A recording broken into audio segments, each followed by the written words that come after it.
మర్నాడు మీరా రాదని అనుకున్నారు అందరూ. శాంతమ్మగారు కాఫీ డికాషన్ తీసి పాలు కాచి పువ్వులు కోసుకోవడానికి దొడ్లోకి వెళ్ళారు. కాఫీ లవగానే స్నానం చేసి వంట మొదలెట్టాలని. ఇంతలో శేఖరం లేచాడు. అరుణ ఇంకా లేవలేదు. శేఖరం తల్లిని పిలిచాడు. దొడ్లో పూలు కోస్తున్నారని దొడ్లోంచే అప్పి సమాధానం చెప్పింది. తనే కాఫీ కలుపుకుందామని వంటగదికేసి వచ్చినవాడు గుమ్మం దగ్గర అలాగే ఆగిపోయాడు. శేఖరం. మీరా కాఫీ కలుపుతోంది. శేఖరానికి మీరా మీద రవంత కోపం కూడా కలిగింది. అమ్మ చెప్పిందిగా ఈ రోజుకు రాకపోతే అన్నాడతను. మీరా మాట్లాడలేదు. ఆమె కాఫీ తీసుకొచ్చి శేఖరానికి దగ్గరగా పెట్టింది. ఎలా ఉంది కాలు అని అడిగాడు శేఖరం. కాలితో ఎలా ఉంటుంది అంది కస్సుమన్నట్టుగా. అతను ఏదో వంక పెట్టుకుని పలకరించడం మీరా మనసుని మండిస్తోంది. సరిగ్గా ఇలాంటి జవాబు కోసం ఎదురుచూస్తున్న వాడిలాగా వెంటనే శేఖరం, మంటగా ఉంటుంది కానీ మందు వేసుకోవాలిగా, దానికి అసలు మందే లేదంటే తగ్గదుగా అన్నాడు శేఖరం. అతనికి జవాబు చెప్పడమే తనది బుద్ధి తక్కువ అనుకున్న మీరా మళ్ళీ జవాబు ఇవ్వలేదు. శేఖరం వచ్చి కిటికీ దగ్గర నిలబడి కాఫీ తీసుకుంటున్నాడు. శాంతమ్మగారు లోపలికి వచ్చి, నేను వస్తున్నా కదరా, ఇంకా మొహం కడుక్కుంటున్నావు కదా అని పూలు కొద్దామని వెళ్ళాను అంది. శేఖరం మాట్లాడలేదు. శాంతమ్మగారు పూలు దేవుడి గదిలో పెడదామని వెళ్తూ మీరాని చూసింది. ఏమిటి, నువ్వు వచ్చావా? కాలు ఎలా ఉంది? పోనీ ఈ పూటకి మానే లేకపోయావా అందావిడ. తగ్గిపోయిందమ్మా అంది మీరా మెల్లగా. ఆవిడ ఓ అడుగు ముందుకు వేసిందల్లా ఆగి వెనక్కి తిరిగి, ఏది కాలు చూడని అంది. తగ్గిందమ్మా అంది. కానీ మీరా కాలు చూపించలేదు. అప్పటికి శేఖరం గుమ్మం దగ్గరికి వచ్చాడు. మీరా తప్పనిసరిగా కొద్దిగా కుర్చీళ్ళు పైకెత్తింది. ఎడమపాదం తెల్లగా నాజుగ్గా ఉంటే కుడిపాదం నల్లగా బొబ్బలెక్కి చూడ్డానికి అసహ్యంగా భయంకరంగా కనిపించింది. శేఖరం చూపులు మీరా పాదం మించి ముఖం మీదకి జరజరా పాకాయి. నిశితంగా మీరానే చూడసాగాడు. అయ్యో, ఇలా ఉంటే ఎందుకు వచ్చావు అంది శాంతమ్మగారు. నొప్పి లేదండి, ఉంటే వస్తానా, రాగలనా అంది మీరా చిన్నగా నవ్వుతూ. మంచిదానివేలే, నీ చెప్పాను కూడా కదా రావద్దని అంటూ వెళ్ళిపోయింది ఆవిడ. అరుణ కూడా లేచాక కాలు ఎలా ఉందో అడిగి చూసి, ఇలా ఉంటే ఎందుకు వచ్చావు అంటూ కోప్పడింది. నిన్ను చూద్దామని అంటూ నవ్వేసింది మీరా. గొప్ప పని చేసావులే అంది అరుణ. అమ్మయ్య, గుర్తించావు కదా అంది మీరా హాస్యంగా. వింతగా చూసింది అరుణ మీరాని. నన్ను తర్వాత చూద్దువుగానిలే, వెళ్ళి మొహం కడుక్కునిరా అంటూ అరుణని అక్కడి నుంచి పంపేసింది మీరా. మీరా లేనప్పుడు అరుణని అడిగాడు శేఖరం, నీ ఫ్రెండ్కి ఎలా ఉంది, తగ్గిందిటా అని. ఎవరి కోసం తగ్గుతుంది, నీ కేకలకే హడిలి పారిపోయి ఉంటుంది అంది అరుణ. ఆమె మాటలు అర్థం కాక ఏమిటి అన్నట్టుగా చూశాడు శేఖరం. క్షణంసేపు అన్నగారి కళ్ళల్లోకి పరీక్షగా చూసి అంది అరుణ. అభిమానం తెలపడానికి కూడా నేర్పు ఉండాలి. అసలే కాలు మీద పులుసుపడి మంటతో అంత బాధపడుతుంటే అలా అరిచేవేమిటి అంది అరుణ. అరుణ అన్న మాటకి క్షణంలో సగం సేపు తెల్లబోయినట్టు చూసి అరుణ నుంచి చూపులు మరల్చుకుంటూ అన్నాడు శేఖరం. లేకపోతే అంత కసురుకుంటే కానీ చేతులు తీసిందా? కాలితే నీళ్లు పోయకూడదు అని తెలీదు, చిన్నపిల్ల అన్నాడు అరుణ కేసు చూస్తూ. మళ్ళీ అతనే అన్నాడు, నీకు అంటే కోపం వస్తుంది కానీ నీ ఫ్రెండ్కి పెంకితనం అని. నీకు కోపం వచ్చినా సరే నేను ఆ మాట చచ్చినా ఒప్పుకోను అంది అరుణ. నువ్వు ఒప్పుకున్నా ఒప్పుకోకపోయినా ఇది మాత్రం నిజం అన్నాడు శేఖరన్ నవ్వుతూ. మీరా గురించి శేఖరం మాట్లాడిన మాట తీరు అప్పటికి ఇప్పటికీ చాలా మారింది, చాలా తేడా ఉంది అనిపించింది అరుణకి. మీరా తప్పు ఏం లేదని తెలుసుకున్నట్టున్నాడు అన్నయ్య. ఇప్పుడు నీ ఫ్రెండు అన్నా ఆ తీరు వేరు అనుకుంది అరుణ. అలాగే మీరాకి అన్నయ్య మీద కోపం పోలేనట్టుంది. మీరా పేరు వింటూనే భగ్గుమనే అన్నయ్య తొందరగానే శాంతించాడు, కానీ మీరా మాత్రం ఇంకా అలాగే ఉంది అని కూడా అనుకుంది. మీరాని అసలు ఇన్నాళ్ళు ఉండనిచ్చావు, నాకు అదే ఆశ్చర్యంగా ఉంది అంది అన్నగారితో నవ్వుతూ అరుణ. నేనెవరిని ఉండనివ్వడానికి ఉండనివ్వకపోవడానికిను అన్నాడు శేఖరం. అదేమిటి, నువ్వెవరేమిటి, ఇది నీ ఇల్లు కదా అంది అరుణ. ఇది నా ఇల్లని చేరలేదుగా ఆమె, అమ్మగారిల్లని చేరింది అన్నాడు శేఖరం. అతనికి మీరా అమ్మగారింటికి ఎవరో వస్తూ ఉంటారు, అది నాకు అనవసరం అన్న మాట గుర్తొచ్చి మనసు బాధతో మూలిగింది. 9 గంటలు కావస్తోంది. శేఖరం బయటికి వెళ్ళడానికి తయారయ్యాడు. వెళ్లే ముందు అరుణ గదిలోకి వచ్చాడు. అక్కడ మీరా కూడా ఉంది. అతను రాగానే మీరా లేచి నిలబడింది. శేఖరం మందు బిళ్ళలు ఆయింట్మెంటు అక్కడ పెట్టి, ఇదిగో ఆ టాబ్లెట్స్ వేసుకుని ఈ ఆయింట్మెంట్ రాసుకుంటే తొందరగా తగ్గుతుంది అన్నాడు. మీరా మాట్లాడలేదు. కనీసం సరే అన్నట్టు కూడా చూడలేదు. దాంతో అరుణ అంది, వినపడిందా మీరా అని. నేను హాస్పిటల్కి వెళ్ళాను అరుణ, మందు ఇచ్చారు అంది మీరా. శేఖరానికి బాగా కోపం వచ్చింది. హాస్పిటల్కి వెళ్ళిన మాట అబద్ధం, తనిచ్చిన వాడడం ఇష్టం లేక అనుకున్నాడు అతను. అన్నగారికి కోపం వచ్చినట్లు అరుణ గ్రహించింది. అతని మొహమే చెప్తోంది. తీసుకో మీరా, ఇంకా తగ్గలేదుగా అంది అరుణ. మీరా మాట్లాడలేదు. నేను వెళ్తున్నా అంటూ శేఖరం వెళ్ళబోతుంటే, ఉండు టీ తాగి వెళ్దూ గాని అంది అరుణ. అక్కర్లేదు అంటూ వెళ్ళిపోయాడు శేఖరం. ఉదయం కాఫీ తీసుకోవడమే, మళ్ళీ ఏం తీసుకోలేదు. రోజు అయితే ఈ పాటికి 2-3 సార్లు టీ తాగేవాడు. మీరా వంటగదిలోకి వెళ్ళిపోయింది. తర్వాత అరుణ కొద్దిసేపటికి మీరా దగ్గరికి వచ్చి, మీరా, అమ్మ మిమ్మల్ని ఇక్కడికి వచ్చేయమందిటి కదా, రాకూడదు అంది. అదెలా కుదురుతుంది అరుణ అంది మీరా. ఏ, ఎందుకు కుదరదు అడిగింది అరుణ. అమ్మ ఒప్పుకోదు అంది మీరా. నే చెప్తాగా అమ్మగారికి. నేను ఎక్కువగా మీ అమ్మగారిని కలవకపోయినా మన స్నేహం ఎలాంటిదో అమ్మగారికి తెలీదా, నేనొచ్చి చెప్తాను అంది అరుణ. ఇక్కడుంటే ఏదో విధంగా సహాయం చేస్తూ ఉండవచ్చు అనుకుంది ఆమె.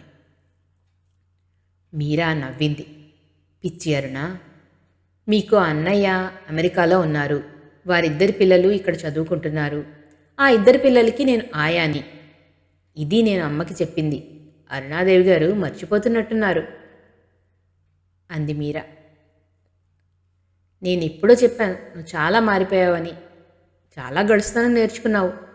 ఎవరి నోటికి ఎలా తాళం వేయాలో నీకు తెలిసినంత బాగా ఎవరికీ తెలీదు అంది కాస్త కినుకుగా అరుణ. మీరా నవ్వి ఊరుకుంది. శేఖరం చెప్పిందంతా విని తెల్లబోయింది శాంతమ్మగారు. పాప కూడా చెప్పలేదు అందావిడ. ఎవరికీ తెలీదమ్మా, అన్నయ్య రేపు వస్తున్నాడు. అన్నయ్యనేమి అనకు, ఇప్పటికే అన్నయ్య చాలా బాధపడుతున్నాడు అన్నాడు శేఖరం. నేనెందుకంటానురా బాబు, మీరు సుఖంగా ఉండడమే నాకు కావాల్సింది. ఈ నష్టం ఎప్పటికి తీరేను అంది బాధగా ఆవిడ. అన్నీ అవే సర్దుకుంటాయమ్మా, నువ్వేం బెంగపడకు అంటూ ధైర్యం చెప్పాడు శేఖరం. ఇన్నాళ్లకి పెద్దబాబు వస్తున్నాడని శాంతమ్మగారు సంతోషంతో చాలా హడావిడి చేస్తోంది. ఆ రోజు మీరాతో, రేపు ఇంకా తొందరగా రావాలి మీరా అంది. అలాగేనమ్మా అంది మీరా. మర్నాడు 6ంటికే బయలుదేరిన మీరాని చూసి కాంతమ్మ, ఏమిటి అప్పుడే బయలుదేరావు అని అడిగింది. అలాంటి ప్రశ్న వస్తుందని మీరాకి తెలుసు. అరుణ నా స్నేహితురాలు గుర్తుందా, ఒకసారి మన ఇంటికి వచ్చింది, సుమిత్రకి చీర కొందామని వెళ్ళినప్పుడు కొట్టు దగ్గర కూడా కనపడింది అంది. "ఆ ఆ" అంది ఆవిడ గుర్తు చేసుకుంటూ.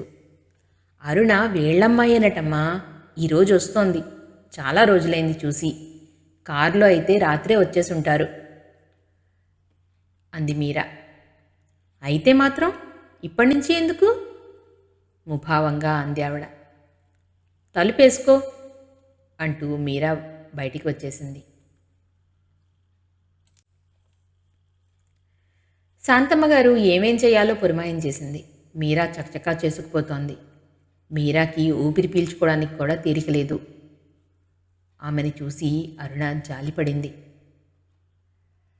శేఖరం తన తప్పు పదింతలై భూతంలా కనిపిస్తోంది అతనికి రోజురోజుకి. ఎంత పనైనా కిమ్మనకుండా అలుపనేది లేకుండా చేసుకుపోయే మీరాని చూస్తే అతనికి జాలిగా బాధగా కూడా ఉంది.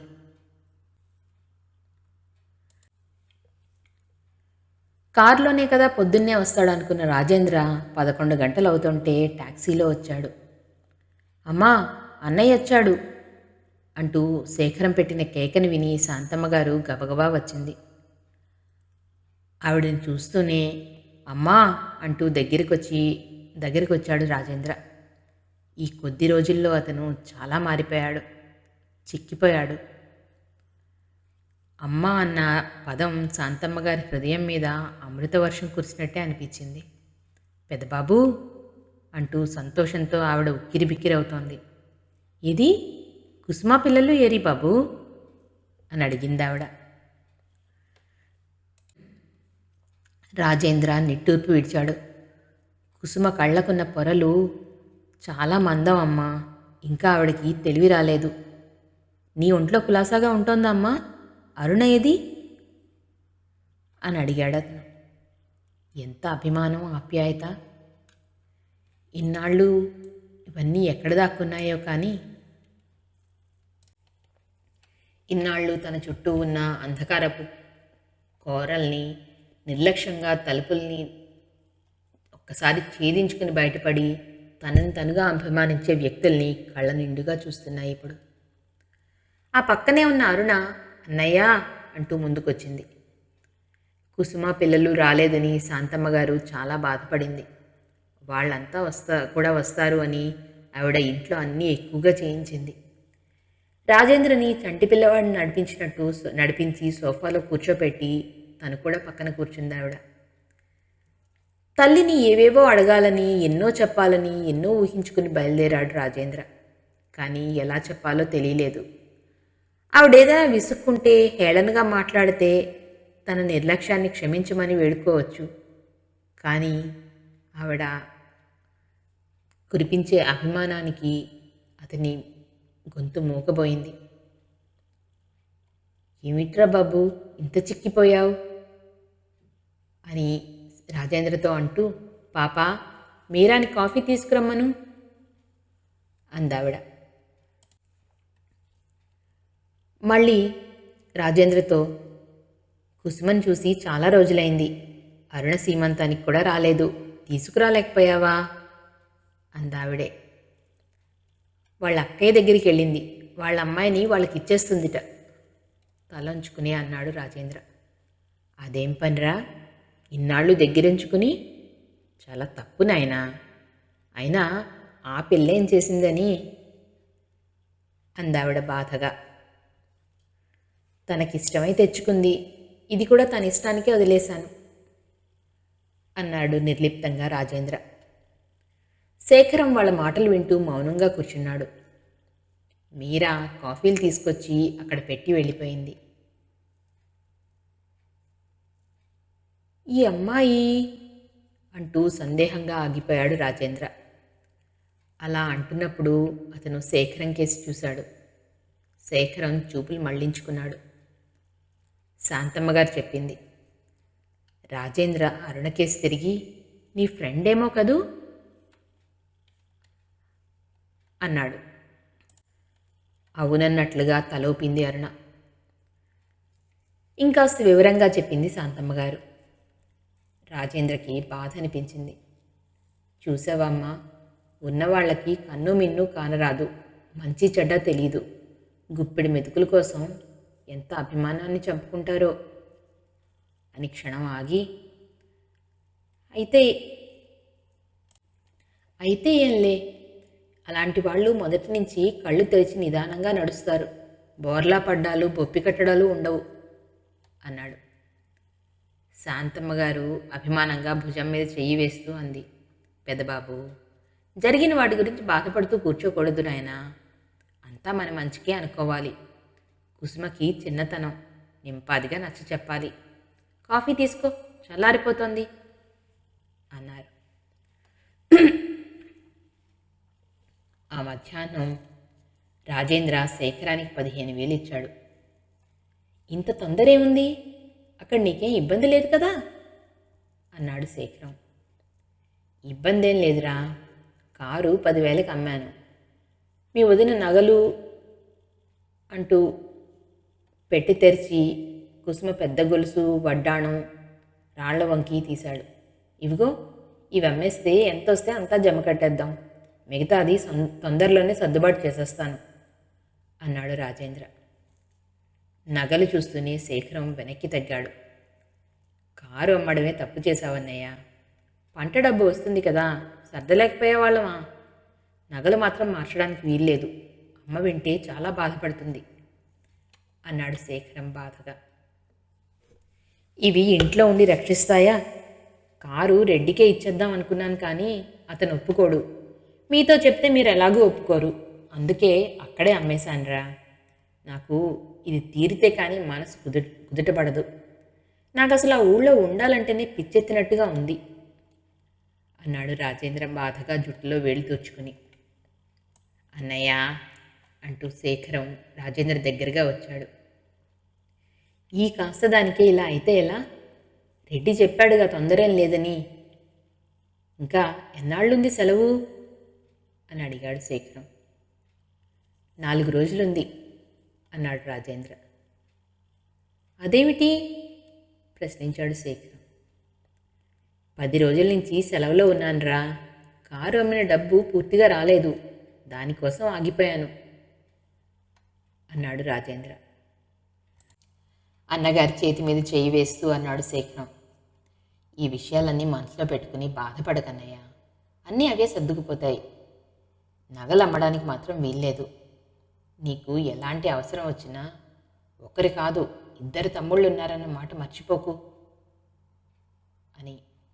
ఆ కంఠంలో అన్నగారి మీద ఉండే ప్రేమాభిమానాలే కాకుండా భక్తి, గౌరవం కూడా తొణికిసలాడుతున్నాయి. వీళ్ళంతా తన్నెందుకు విసుక్కోరు, చీదరించుకోరు?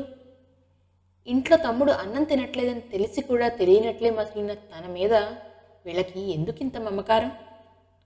రెడ్డి కూడా అదే మాట అన్నాడు, నీకు 2 తమ్ముళ్ళని మర్చిపోకు అని అనుకున్నాడు రాజేంద్ర. అతను 4 రోజులు 4 క్షణాల్లా గడిపేసి వెళ్ళిపోయాడు.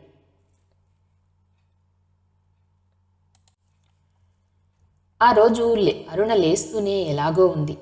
తల్లడిగితే ఏమీ లేదులే అంది. పొద్దెక్కిన కొద్దీ కూర్చోలేక నించోలేక అవస్థపడుతున్నట్లుగా తెలిసింది ఆవిడికి. ఏమిటి పాప అలా ఉన్నావేమిటి అంటూ 4 సార్లు అడిగేసరికి, రాత్రి నుంచి ఎలాగో ఉంది, నడుము లాగుతోంది అంది అరుణ. ఆవిడ శేఖరంతో డాక్టర్ని తీసుకురమ్మని చెప్పింది. ఈరోజు నువ్వు కూడా ఇంట్లోనే ఉండరా బాబు, నాకేమిటో కాళ్ళు చేతులు ఆడట్లేదు అందావిడ. అలాగే, నువ్వేం కంగారు పడకు అంటూ శేఖరం డాక్టర్ని తీసుకురావడానికి వెళ్ళాడు. 15 గంటలో డాక్టర్ని వెంట పెట్టుకుని వచ్చాడు. డాక్టర్ వచ్చేసరికి నిలవలేని పరిస్థితిలో ఉంది అరుణ. డాక్టర్ మాధురి పరీక్ష చేసి శాంతమ్మగారితో అంది, హాస్పిటల్కి తీసుకెళ్ళడం మంచిదండి, అక్కడైతే అన్ని సౌకర్యాలు ఉంటాయి. ఊళ్ళోనే కదా, మీరు అంటే నేను తీసుకెళ్తాను, మీకేం భయం లేదు అంది ధైర్యం చెప్తున్నట్లుగా. అది వరకు అరుణ హాస్పిటల్కి వెళ్ళడానికి పట్టుబట్టి కూర్చుంది. అందుకే ఆవిడ అలా అడిగింది. శేఖరం కూడా అదే మంచిదన్నాక ముందు అరుణ ఒప్పుకోలేదు. కానీ డాక్టర్ 4-5 సార్లు చెప్పడంతో అయిష్టంగానే అంది. హాస్పిటల్ అంటేనే అరుణకి ఎందుకో భయం. శాంతమ్మ గారిని హాస్పిటల్కి రానియలేదు. ఆవిడ అసలే గుండెదడ మనిషి. అందులోనూ అరుణ బద్ధకంగా కనిపించేసరికి ఆవిడ కాళ్ళు చేతులు ఆడడం లేదు. మీ అమ్మాయికి ఏం భయం లేదు, నేనున్నాను కదా. మీ అమ్మాయిని పండంటి మనవడిని మీకు క్షేమంగా అప్పచెప్పేస్తాను అంది డాక్టర్ మాధురి నవ్వుతూనే. ఒక్కతి వెళ్ళాలంటే అరుణకి కూడా భయం వేసింది. మీరాని కూడా రమ్మని అడిగింది. నేనా అని తెల్లబోయింది మీరా. అయినా ఇంట్లో ఎవరు చూస్తారు, ఆవిడ అసలే తోచకుండా ఉన్నారు అంది మీరా. మీరా ఇంకేం మాట్లాడకపోవడంతో శేఖరం తల్లితో అన్నాడు. అమ్మా, అరుణ భయపడుతోంది, ఆవిడ వస్తుందేమో అడుగు అని. మీరా, నువ్వెళ్ళు, ఇంట్లో పని నేను చూస్తాను అంది శాంతమ్మగారు. మధ్యాహ్నం 2 గంటలైంది. అరుణ యమయాతన పడుతోంది. డాక్టర్ మాధురి ధైర్యవచనాలు చెప్తోంది. అంతకన్నా ఏ డాక్టర్ అయితే మాత్రం ఏం చేయగలదు? ఇంటి దగ్గరున్న శాంతమ్మ గారికి గుండెదడు వచ్చినట్టే ఉంది. ఆవిడ ఆ పూట ఆహారం కూడా ఏమీ తీసుకోలేదు. దాంతో మరీ నీరసంగా కూర్చుండిపోయింది. అసలు ఎవరికీ భోజనాలు లేవు. డాక్టర్ మాధురి కూడా చేయలేదు. శేఖరం ఇంటికెళ్ళి 2-3 సార్లు ఫ్లాస్క్తో కాఫీ తీసుకొని వచ్చాడు. 12 గంటలకి బాచి చేత హోటల్ నుంచి టిఫిన్ తెప్పించాడు. కానీ మీరా తీసుకోలేదు. అరుణ అలా ఉంటే మీరాకి కాఫీ కూడా తాగబుద్ధి కాలేదు. శేఖరం తను తెప్పించినందుకే మీరా టిఫిన్ తీసుకోలేదు అనుకున్నాడు.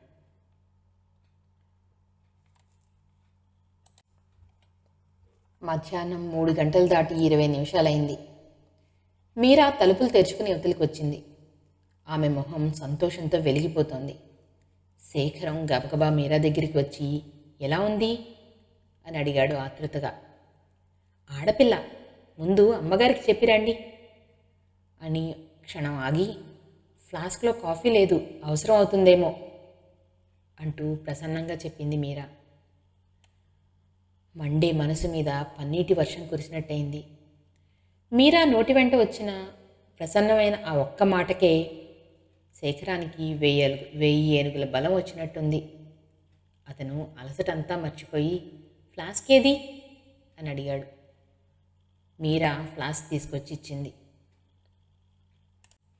శేఖరం ఈరోజు రాఘవరెడ్డి స్కూటర్ ఉంచేసుకున్నాడు. ఈరోజు ఉంచుకుండకపోతే అతనికి చాలా అవస్థ అయి ఉండేది. తిరిగి శేఖరం కాఫీ తీసుకుని వచ్చేసరికి మీరా తెలివిలోకి వచ్చినట్టు మామూలుగా అయిపోయింది. శేఖరం అందిస్తున్న ఫ్లాస్క్ ఎప్పట్లా ముడుచుకున్న మొహంతోనే అందుకుంది. నవ్వుతూ మాట్లాడిన ఒక్క మాటకే పొంగిపోయిన శేఖరం మనసు మీరా ముడుచుకున్న మొహం చూసేసరికి పొంగే పాల మీద నీళ్లు చిలకరించినట్లయింది. బాచి అక్కడ కనిపించడంతో బాచి దగ్గరికి వెళ్ళి అడిగింది మీరా. బాచి, నీకేమైనా పనుందా ఇప్పుడు అని. ఏమక్క, ఏమైనా కావాలా చెప్పు అన్నాడు బాచి. నేను ఇంటికి వెళ్ళలేదు, అమ్మ కంగారు పడుతూ ఉంటుంది. ఒక్కసారి వెళ్ళి అరుణకి పురుడొచ్చిందిట, సాయంత్రం వస్తుంది, కంగారు పడద్దని చెప్పి రాగలవా అంది మీరా. అరుణమ్మగారి సంగతి తెలుసా అమ్మగారికి అని అడిగాడు బాచి. అరుణ సంగతి ఒక్కటి చెప్పానులే, హాస్పిటల్కి వచ్చినట్టు మాత్రం చెప్పకు. ఇంట్లో ఎవరూ లేరుట, కాసేపు ఉండమన్నారట అని చెప్పు అంది మీరా. సరే అక్క అంటూ వెనక్కి తిరిగాడు బాచి. ఇదిగో అంటూ పిలిచింది మీరా మళ్ళీ. బాచి మళ్ళీ వచ్చాడు. క్షణంసేపు ఆగి, ఇక్కడ అమ్మగారు, అరుణ, పిల్లలు ఉన్నట్టు మాత్రమే అమ్మకి తెలుసు, ఇంకేం చెప్పకు నువ్వు అంది తలదించుకుని మీరా. సరే అని వెళ్ళిపోయాడు బాచి. మీరా లోపలికి వెళ్ళిపోయింది. బాచి శేఖరం దగ్గరికి వచ్చాడు. మీరా బాచిని పిలిచి ఏదో చెప్పడం శేఖరం చూశాడు, కానీ అతనికి అదేమిటో అర్థం కాలేదు. ఏమిటి అని అడిగాడు బాచీని శేఖరం.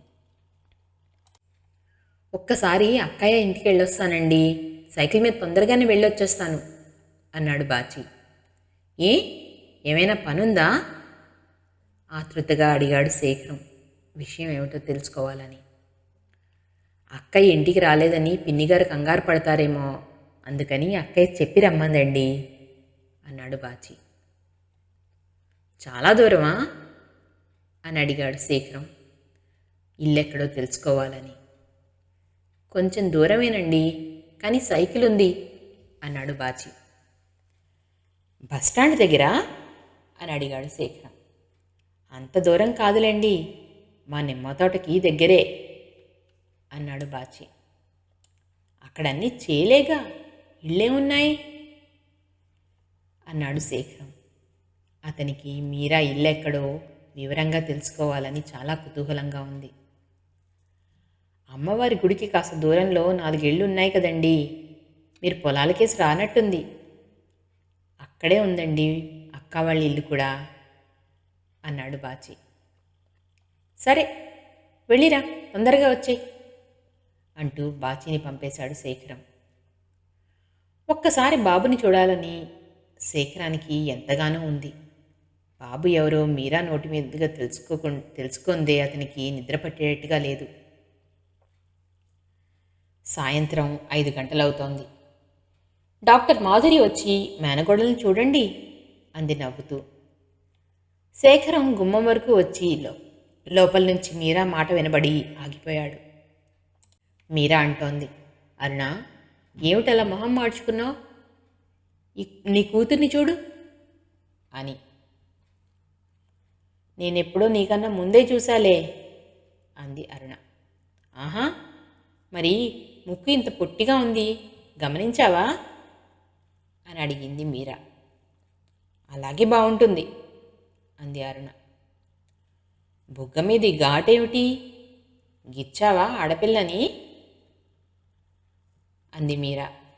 ఆమె నవ్విన శబ్దం. నిజంగానే మీరా, నువ్వు పెళ్లి చేసుకుని ముందు అబ్బాయిని కనేసి ఉంటే నిజంగా నేను బాధపడి ఉండను. పోనీ ఇప్పుడైనా సరే, ఇది పెద్దదైనా సరే నీ కొడుక్కి చేసుకుంటానని మాటి నవ్వుతూ అంటోంది అరుణ. శేఖరన్ చప్పున శబ్దం కాకుండా అడుగుపెట్టాడు. దించుకున్న మీరా మొహం ఎర్రగా కందినట్టుగా ఉంది.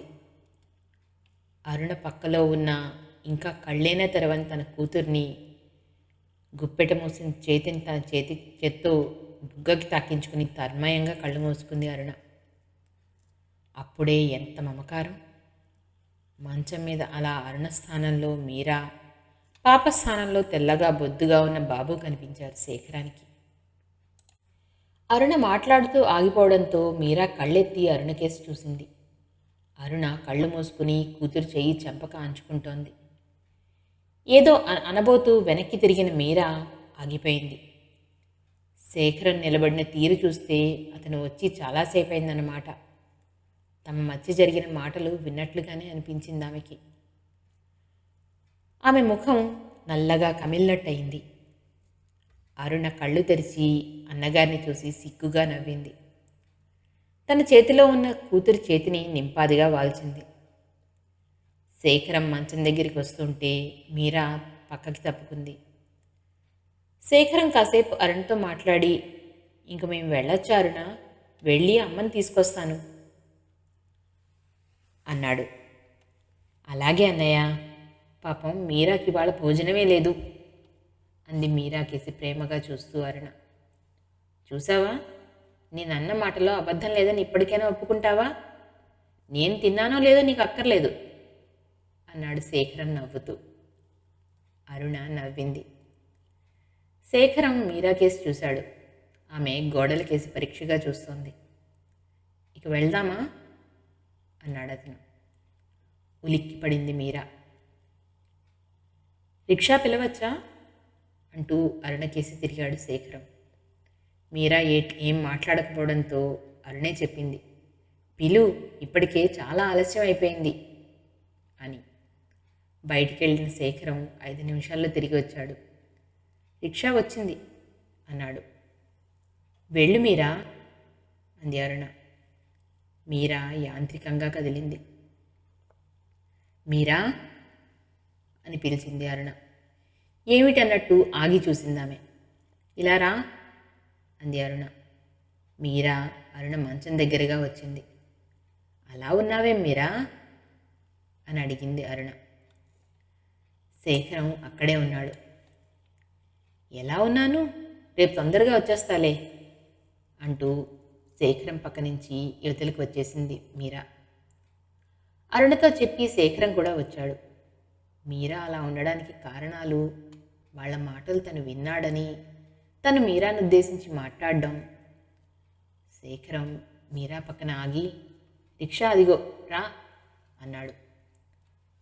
ఆమె వచ్చి రిక్షాలో కూర్చుంది. ఇంటికా మీ ఇంటికా అని అడిగాడు శేఖరం. మీరా మాట్లాడలేదు. రిక్షావాడికి చెప్పాలి అన్నాడు అతను. అమ్మగారితో చెప్పి వెళ్తాను అంది మీరా. రిక్షా కదిలింది. రిక్షా కన్నా ముందుగా శేఖరం ఇంటికి వెళ్ళాడు. లోపలికి వచ్చిన మీరా వెన్ను మీద చేయి వేసి ప్రేమగా నిమిరి అంది శాంతమ్మ గారు. చిన్నపిల్లవైనా చాలా సహాయం చేశావమ్మా మీరా అని. నేను చేసిందేముందండి, మీరు అలా నీరసంగా ఉన్నారే అని అడిగింది మీరా. నేను కట్టెనే ఇక్కడున్నాను, ప్రాణం అంతా అక్కడే ఉంది. పోనీ వద్దామా అంటే ఆ కంగారులో నాకు గుండెదడ వస్తే దాన్ని వదిలి అందరూ నన్ను చూడాలి, అందుకే రాలేదు అని శేఖరంతో వెళ్దామా అందావిడ. మళ్ళీ మీరా వైపుకు తిరిగి, మీరా మేము వచ్చే వరకు ఉంటావా అని అడిగింది. అలాగేనమ్మా అంది మీరా. ఈవేళంతా కాఫీమయం, నాకు టీ కావాలమ్మా అన్నాడు శేఖరం. మీరా లోపలికి వెళ్ళి టీ చేసి తీసుకొచ్చింది. మీరేం తీసుకుంటారు అని అడిగింది శాంతమ్మ గారిని. ఇప్పుడేం తీసుకోను, నువ్వు తీసుకున్నావా అని అడిగింది ఆవిడ. అంది మీరా. ఎప్పుడు అని అడిగింది ఆవిడ. ఆవిడికి తెలుసు చెప్పందే మీరా ఏమీ తీసుకోదు అని. వచ్చే ముందే అరుణ నేనును అంటున్నా మీరాతో శేఖరం గ్లాస్ కావాలి అన్నాడు. గ్లాస్ తీసుకొచ్చి అతని దగ్గర పెట్టింది మీరా. సగం టీ అందులో పోసి అక్కడ పెడుతూ, ఇదిగో నాకింత అక్కర్లేదు అన్నాడు అతను. మీరా తీసుకోలేదు. అలా అతనిచ్చింది తీసుకోవడం మీరాకి అస్సలు ఇష్టం లేదు.